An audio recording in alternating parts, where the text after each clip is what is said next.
Hello friends, welcome back on our YouTube channel BB objective GK में आप सभी का एक बार फिर से स्वागत करते हैं। दोस्तों, आज के इम्पोर्टेंट वीडियो में लेकर है Bihar ITI trade mechanic diesel के जो थ्योरी है दोस्तों, उसको हम डिस्कस करने वाले हैं। तो इस वीडियो में हम लेकर है वाहन उद्योग से रिलेटेड थ्योरी ऑटो इंडस्ट्री। तो दोस्तों, ये अध्याय 60 है और यह मेरा पहला वीडियो है। तो इस वीडियो में आप उम्मीद करते हैं वीडियो के अंत तक बने रहेंगे और वीडियो को देखकर आप बताइएगा कि ये वीडियो आपको कैसा लगा। तो कमेंट कर आप ज़रूर से ज़रूर बताइएगा, क्योंकि यह दोस्तों मेरा पहला वीडियो है।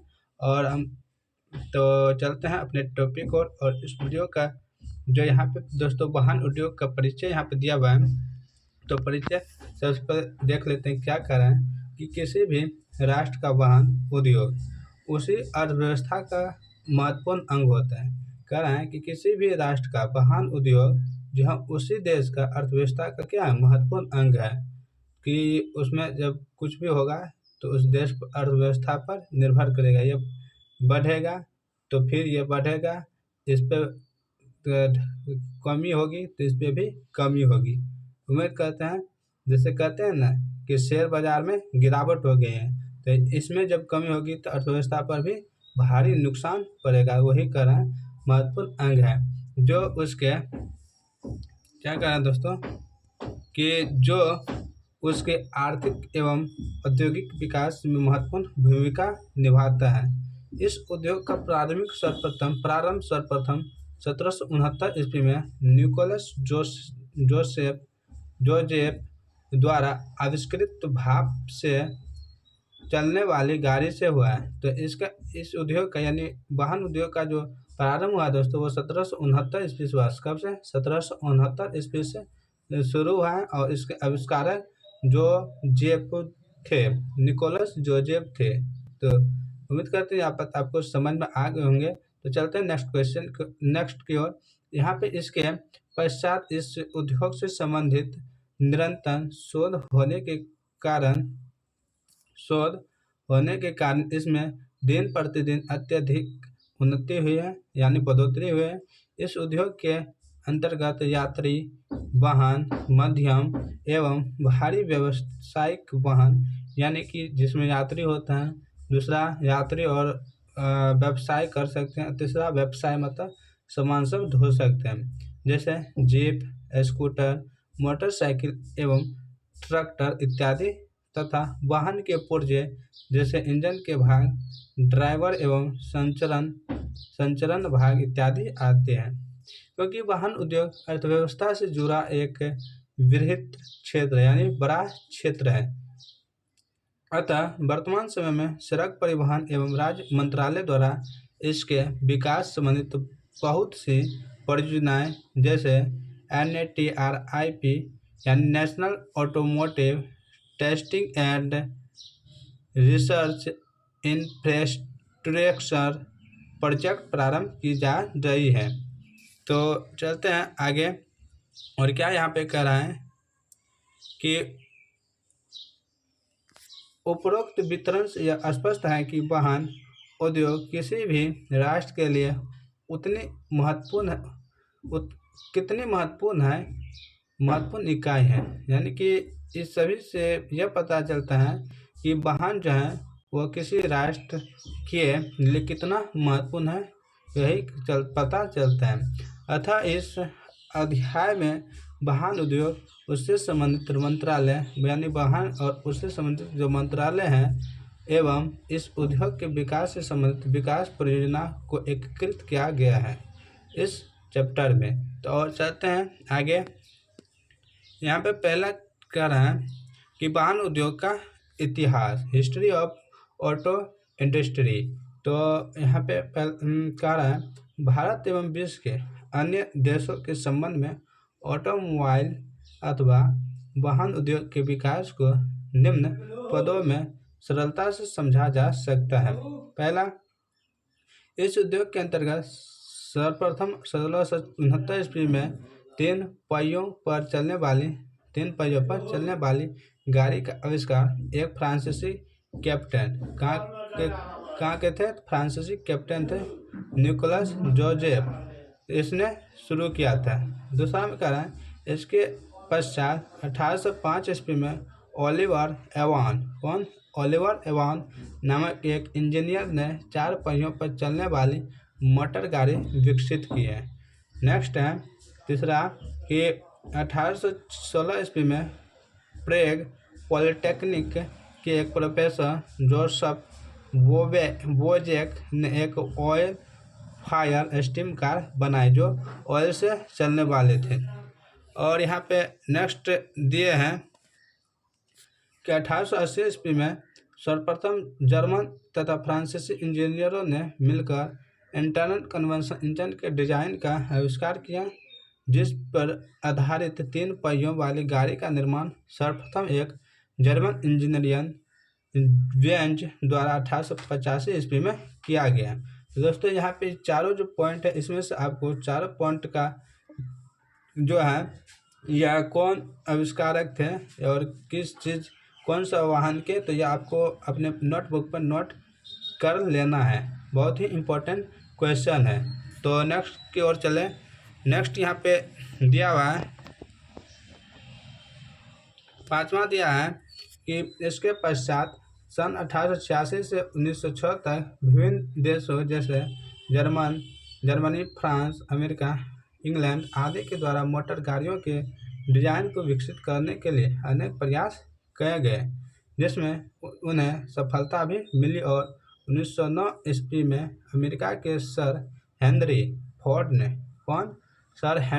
ने व्यावसायिक स्तर पर मोटर गाड़ियां बनाने के लिए फोर्ड मोटर कंपनी की स्थापना की।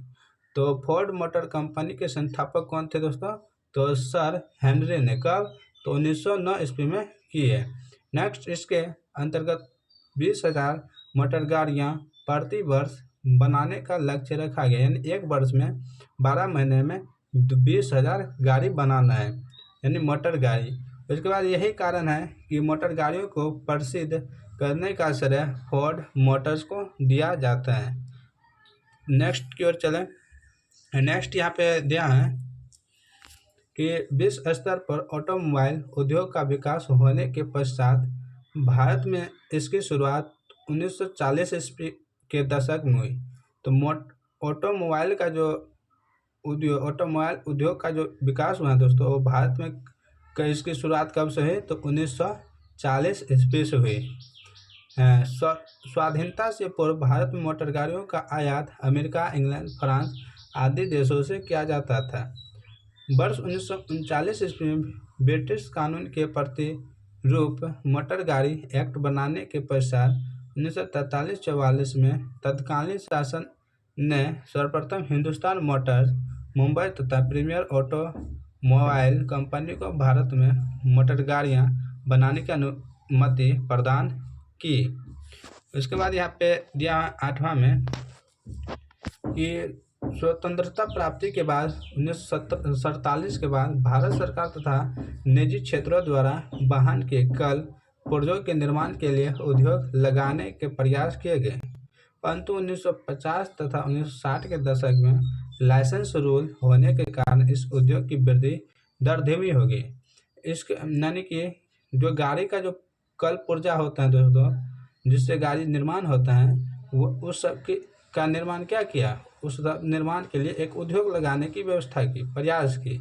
लेकिन 1950 और 1960 के दशक में जो है यह एक कानून बन गया, लाइसेंस रूल, जिसके कारण यह धीमा हो गया, कल पुर्जा बनना धीमा हो गया।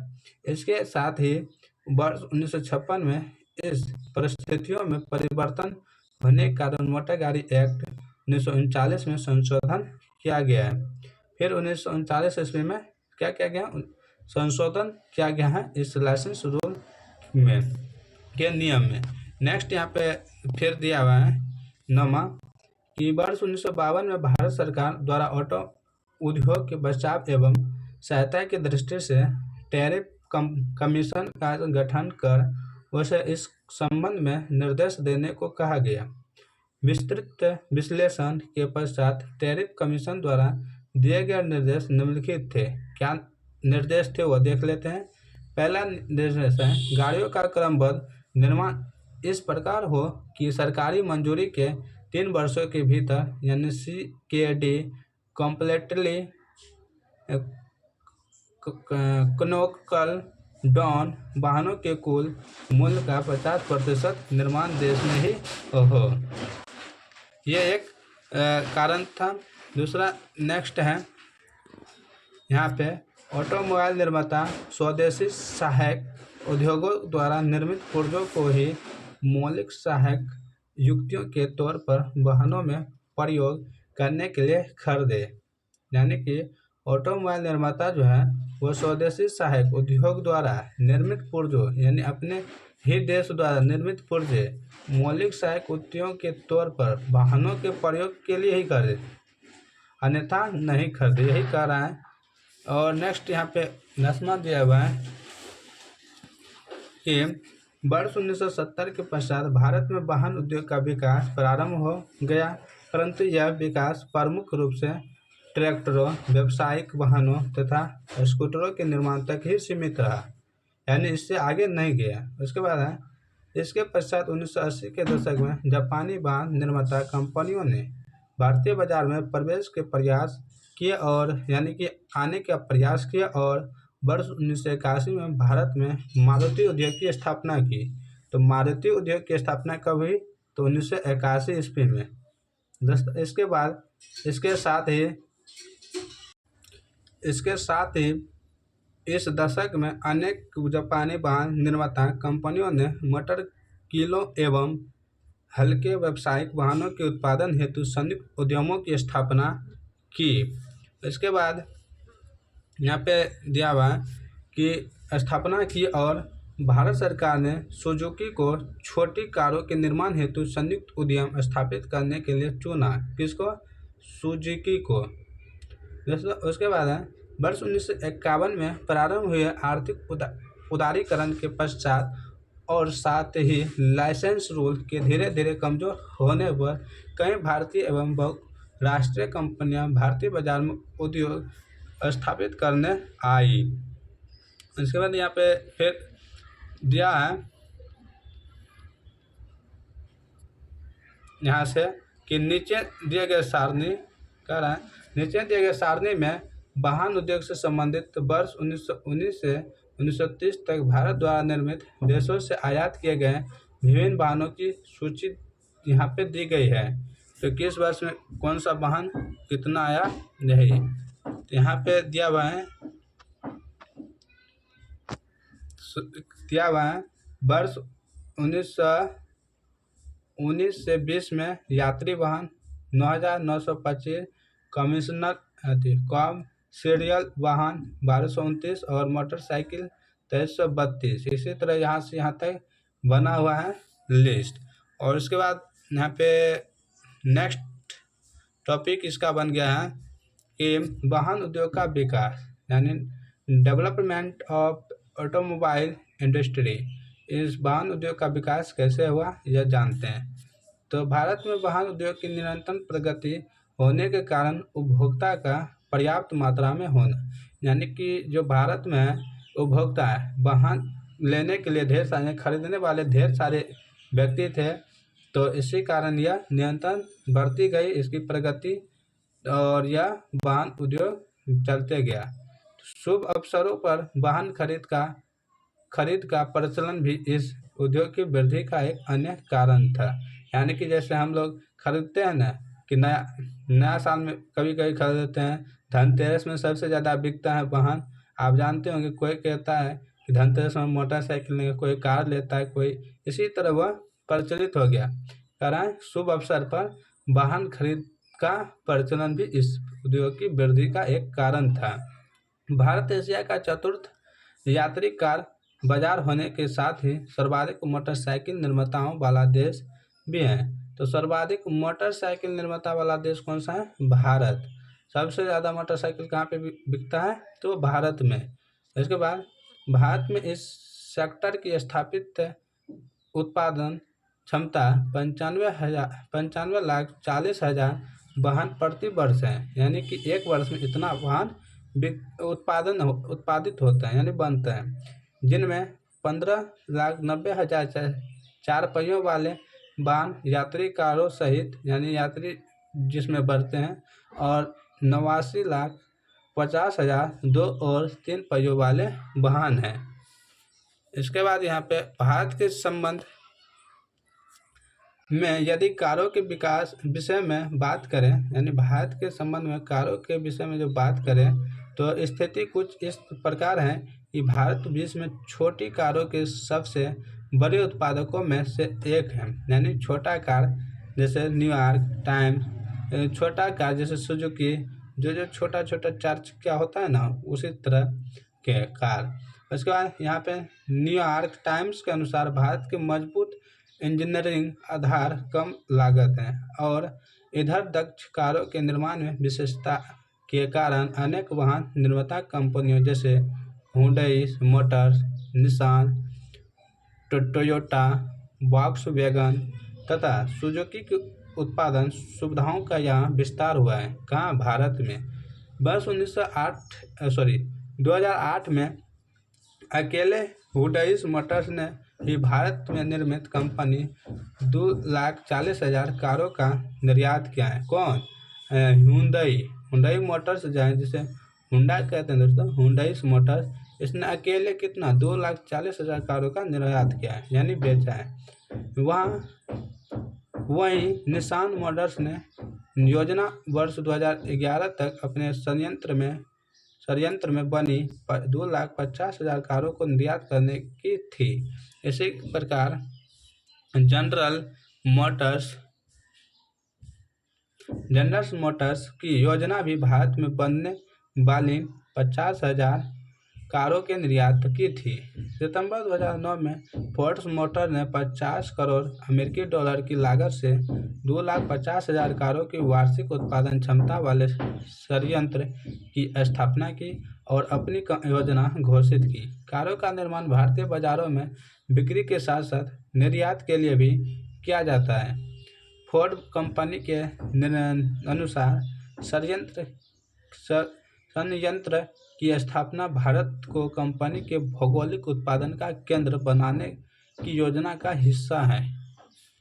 इसके बाद यहाँ पे दिया हुआ है कि फिएट ने भी घोषणा की कि उसके द्वारा 1 अरब अमेरिकी डॉलर का निवेश भारत द्वारा निर्मित वाहन के कल पुर्जों का आयात करने के लिए किया जाएगा।